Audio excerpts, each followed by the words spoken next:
Today is Niccolo Paganini's birthday, and I would like to share a few words about him. We know of a lot of famous violinists whose compositions are still known to many mature violin listeners, whose compositions inspire many prominent composers. In fact, when we think of violinists, the compositions of David Oistrakh and Antonio Vivaldi rewind in our minds. Once a gem was Niccolo Paganini. Born on 27th October in 1782 in Genoa, Paganini was the third of the 6 children of Antonio and Teresa. To 1782, the classical era had witnessed many fine composers like Beethoven, Mozart, and Bach, but Paganini was also the one to forge his name in the list. He first started learning mandolin and then switched to violin at the age of 7. His first ever recorded public performance was at a church when the boy was only 12 years old. In 1801, the 18-year-old folk, yes, the 18-year-old boy was appointed as the first violinist in the Republic of Lucca.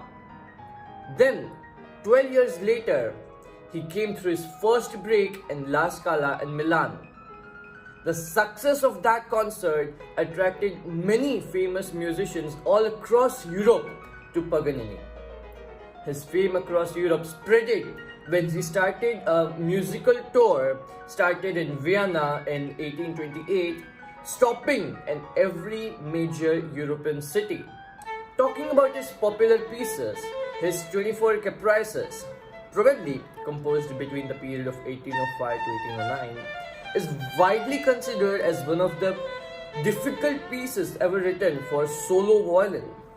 It requires many highly advanced techniques such as parallel octaves, rapid shifting, extremely fast scales, and arpeggios. His another masterpiece, La Campanella, renowned for its intricate and technically demanding solo passages and for the bell-like effects featured in both the solo and orchestral part, energized the people of his time and even now. He had been influenced by the work of Auguste Frederick Durand, a Franco-Polish violinist.